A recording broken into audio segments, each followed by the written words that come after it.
Hello guys, welcome to channel masters of botany. Again मैं हूं आपको दोस्त विनय कुमार सिंह। इकोलॉजी का हम क्वेश्चन सॉल्व करा रहे थे बनारस हिंदू यूनिवर्सिटी का 2008 से लेकर 2020 तक के जो क्वेश्चंस आए हैं उनके आंसर्स और उसके एक्सप्लेनेशंस। तो ये है पार्ट 15 जहां पे हम क्वेश्चन नंबर 206 से देखेंगे। इतने सारे क्वेश्चन हम सॉल्व करा चुके हैं आपको। 206 क्वेश्चन है यहाँ पे। क्या desert plants are usually, desert plants usually क्या होते हैं? हर्बेशियस, वुडी, विविपेरस और सक्लेंट। तो आप आराम से गेस कर सकते हैं, वुडी नहीं होते हैं वहां पे वो ज्यादा, विविपैरस भी नहीं होते हैं, ये मैंग्रोव वेजिटेशन में आपको देखने को मिलेगा। हर्बेशियस भी नहीं होते हैं। सक्लेंट जो होता है ये आपको देखने को मिलेगा। डिजर्ट प्लांट में आपको क्या, डिजर्ट क्यों होता है? वहां पे पानी की कमी होती है।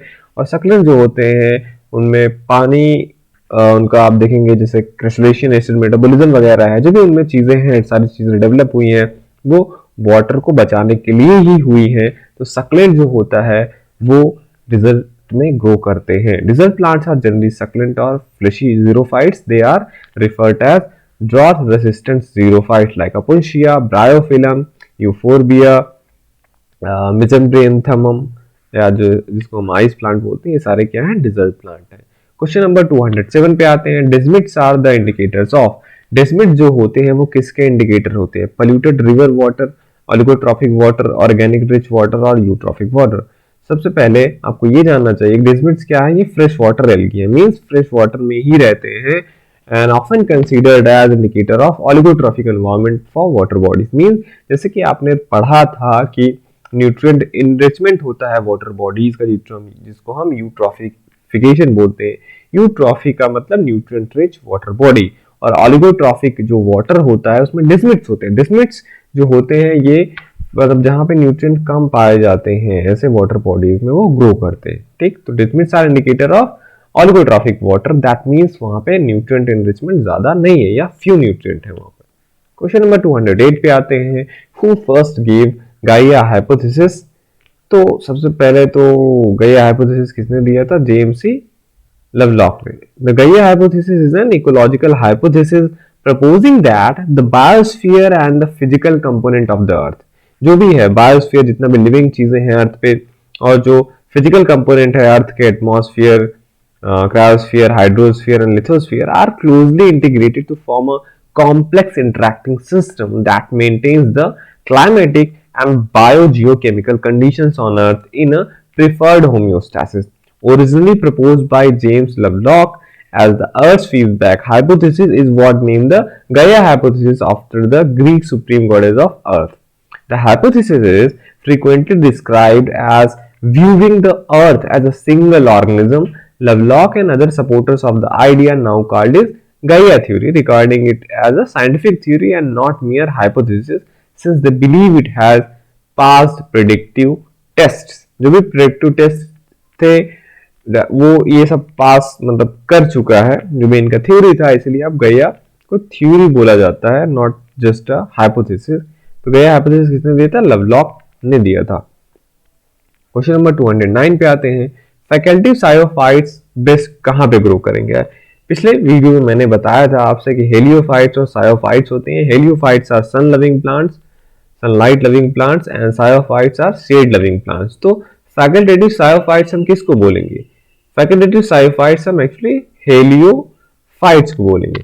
हेलियोफाइट जो होते हैं, जो मतलब नॉर्मली सन में ग्रो करते हैं और जिनमें कैपेबिलिटी हो कि वो फैकल्टेटिवली सायोफाइट के जैसे बिहेव कर सकते हैं, मतलब कुछ टाइम के लिए वो सायोफाइट्स भी बन के रह सकते हैं।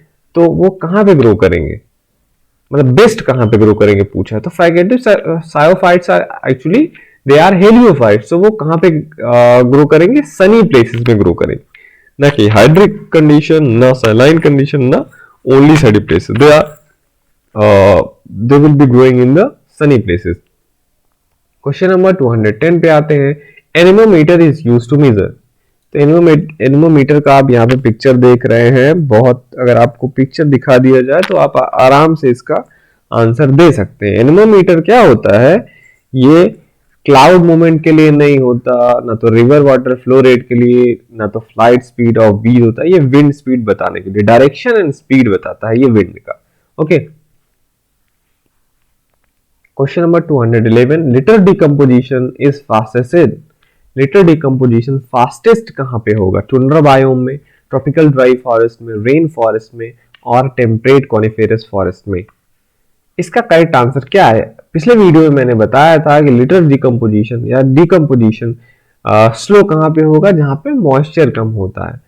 रेन फॉरेस्ट में क्या होता है? मॉइस्चर इनफ लेवल में अवेलेबल होता है, तो लिटर डिकम्पोजिशन जो होता है वो फास्टेस्ट कहाँ पे होगा? रेन फॉरेस्ट में होगा, बिकॉज मॉइस्चर रहेगा तो जो माइक्रोब्स हैं वो जल्दी उस पर एक्ट करते हैं, जो भी डेकिंग चीज रहती है। क्वेश्चन नंबर 212 पे आते हैं। The vegetation zone between two different adjacent communities is known as. देखो, जो वेजिटेशन जोन होता है दो डिफरेंट एडजेसेंट कम्युनिटीज के बीच का, आप देखेंगे इसमें इकोक्लाइन नहीं होगा, ना तो इकोटाइप ना तो इकोफीन, उसको क्या बोलते हैं? Ecotone. And ecotone is a transition area between two biological communities where two communities meet and integrate. It may be narrow, it may be wide, and it may be local or it may be regional. Question number 213 पे आते हैं। इन forest ecology, कह रहा है forest ecology जब आप पढ़ते हैं, इकोलॉजी के कई सारे ब्रांचेस हैं, उसमें से फॉरेस्ट इकोलॉजी भी आता है, जैसे पॉपुलेशन इकोलॉजी है, कम्युनिटी इकोलॉजी है, इकोसिस्टम इकोलॉजी है, वैसे ही फॉरेस्ट इकोलॉजी है। और उसमें कह रहा है DBH का क्या मतलब होता है? Distance of height, diameter at breast height, dry biomass of herbage या double of bole height। DBH क्या रिफर करता है आपको? diameter at breast height। breast height पे diameter क्या है? diameter मतलब गर्थ में कितना है, ठीक? कोई भी plant. Scientists use a standard method to measure the sizes of tree diameter at breast height means DBH to ensure consistency over time across plots and between data collectors। DBH means the diameter of each tree is measured as breast height पे जो हम diameter लेते हैं trees का, उसको हम DBH बोलते हैं। Defines as 1.35 meter up from the height point of the ground at the tree base। ठीक? DBH measurement can be used to estimate the volume, biomass and carbon storage of trees। Keep in mind that circumference and DBH are the first two step in the process of understanding biomass and carbon storage in local ecosystem। तो DBH का मतलब आप हमेशा से याद रखिएगा, diameter at breast height। Question number 214 पे आते हैं। Number of individual of a species in unit area of its occurrence within a plant community is called। देखिए यहाँ पे नंबर पूछे, number of individual of a species, एक ही species के कई सारे इंडिविजुअल हैं अगर किसी यूनिट एरिया में, किसी प्लांट कम्युनिटी में, वो तो क्या कहलाएगा? फ्रीक्वेंसी, अबंडेंस, डेंसिटी और डोमिनेंस। तो ना तो ये डोमिनेंस है, ना तो फ्रीक्वेंसी है, ना अबंडेंस है, इसको हम डेंसिटी बोलते हैं। The number of individual of the species in any unit area is its density. Question number 215 पे आते हैं। ये आपको ये टेबल अगर रट गया होगा तो आप आराम से इसका क्वेश्चन का आंसर किसी भी एग्जाम के लिए दे सकते हैं। In two species population interaction when one population is benefited but other is not affected it is called as। तो आपको क्या लेना है? बेनिफिट का मतलब एक को प्लस हो रहा है, दूसरे को कोई कुछ इफेक्ट नहीं हो रहा है, मीन जीरो। प्लस और जीरो आपको देखना है, प्लस जीरो वाला क्या कहलाता है? आपका कमेंसलिज्म। ओके, इसी का उल्टा है, एक को हार्म पहुंचता है, एक के ऊपर कोई प्रभाव नहीं पड़ता, तो वो अमेंसलिज्म में आता है। क्वेश्चन नंबर 216 पे आते हैं। Mycorrhiza is example of. Mycorrhiza किसका एग्जांपल है? कंपटीशन का, म्यूचुअलिज्म का, पैरासिटिज्म का या प्रोटो कॉर्पोरेशन का? माइकोराइजा एक्चुअली आपको पता है माइकोराइजा में क्या होता है? ये म्यूचुअलिज्म होता है, म्यूचुअल रिलेशनशिप होता है between fungi and plant root, जहाँ पे प्लांट से जो फंजाई होता है वो फूड वगैरह लेता है और बदले में उसको न्यूट्रिएंट्स प्रोवाइड कराता है फंजाई, कुछ मिनरल्स वगैरह। क्वेश्चन नंबर 217 पे आते हैं। Which of the following method is commonly used for measuring net primary productivity of aquatic ecosystem? से क्वेश्चन पूछा गया है कि नेट प्राइमरी प्रोडक्टिविटी आपको एक्वेटिक इकोसिस्टम में मेजर करने के लिए कौन सा मेथड सबसे कॉमन है जो यूज किया जाता है? तो इसका करेक्ट आंसर है आपका ऑक्सीजन मेजरमेंट मेथड। आपको ये देखना होगा कि लगभग 4 टाइप के मेजरमेंट होते हैं अगर आपको प्राइमरी प्रोडक्शन ऑटोट्रॉफ्स का देखना है तो। Harvest method, carbon dioxide assimilation method, oxygen production method and radio isotope method. Harvest method क्या होता है? ये जनरली हम ग्रासलैंड्स वगैरह में यूज करते हैं। The common and at the same time oldest method of measuring primary production is the harvest method. In this method the plant grows on a particular feed and clipped at the ground level. Plant कहीं पे grow कराया गया और उसके बाद उसको जैसे किसी चीज से हम क्लिप्ड कर लेते हैं, काट लेते हैं ग्राउंड लेवल पे ही, उसका रूट वगैरह नहीं लेते हैं। और ये रूट वूट ना लेने का लिए इसमें थोड़ा सा इसका डिसएडवांटेज भी है कि इसमें रूट नहीं आता है। ठीक, हार्वेस्ट मेथड हो गया मैंने आपको बताया। फिर कार्बन डाइऑक्साइड एसिमिलेशन मेथड हो गया। यहाँ पे हम कार्बन कितना आता जाता है वो जो है मेजर करते हैं। ठीक, कितना कार्बन डाइऑक्साइड का एसिमिलेशन हो रहा है। ऑक्सीजन प्रोडक्शन मेथड में हम क्या देखते हैं कि कितना ऑक्सीजन इवॉल्व हो रहा है, उससे हम एक तरीके का आप कह लीजिए आप असेसमेंट कर रहे हैं इनडायरेक्टली फोटोसिंथेसिस का, क्योंकि ऑक्सीजन कहाँ पे निकलता है, फोटोसिंथेसिस में ही निकलता है। तो ऑक्सीजन प्रोडक्शन मेथड भी हो गया। फिर आपका चौथा रेडियो आइसोटोप मेथड हो गया, जहाँ पे हम कार्बन 14 वगैरह का यूज करके ये ट्रैक करते हैं कार्बन का एसिमिलेशन कितना हो रहा है या अंदर से कितना निकल रहा है। तो आप देखेंगे कि इसमें से आपका जो क्वेश्चन में पूछा गया है कि अगर आपको एक्वेटिक सिस्टम में देखना है तो वहां पे यही आपका ऑक्सीजन को मेजर किया जाता है। Oxygen measurement method is the most common method of for measuring net primary production in aquatic ecosystem. Next question पे आते हैं हम, question number 218। The major source of atmospheric SO2 is. अगर एटमॉस्फेयर में SO2 बढ़ता है तो उसका मेजर सोर्स क्या होता है। मैंने आपको बताया कि SO2 क्या है, फॉसिल फ्यूल कंबशन से। सिटीज में आप देखेंगे जो मेन पोल्यूशन होता है वो SO2 के द्वारा होता है, क्योंकि फॉसिल फ्यूल का कंबशन वहां पे ज्यादा होता है। Question number 219।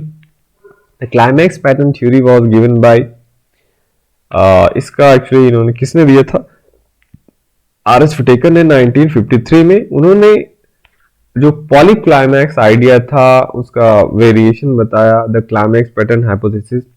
Whittaker significance that a natural community is adapted to the whole pattern of environmental factors in which it exists. The major factors are genetic structure of each species, climate, size, soil, biotic factors, fire, wind, availability of plant and animal species and chances of dispersal.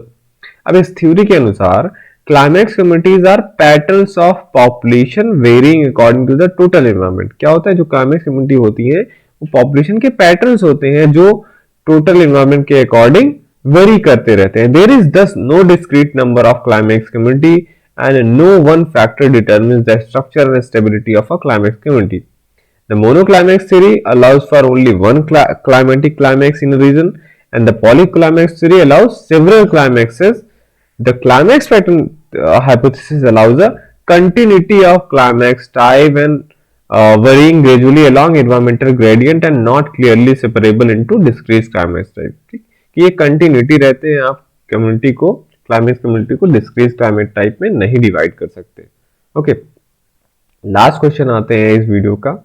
The process of progressive increase in concentration of toxic chemical at successive trophic levels in ecosystem is termed रहेगा, termed as. सो क्या term दिया जाता है, तो मैंने आपसे बोला बहुत सारे बार ये क्वेश्चन रिपीट भी हुआ है।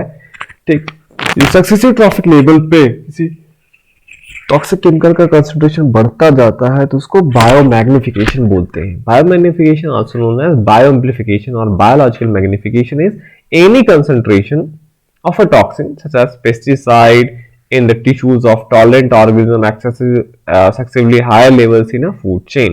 Okay, तो ये था आपका 15 क्वेश्चन यहाँ पे खत्म हुए हैं। आप देख रहे थे ये वीडियो को आपके चैनल मास्टर साहब बॉटनी पे। अगर आपने अभी तक सब्सक्राइब नहीं किया है तो जरूर कीजिए सब्सक्राइब इस चैनल को। तो मिलते हैं हम आपसे नेक्स्ट वीडियो में। Thank you for watching this video.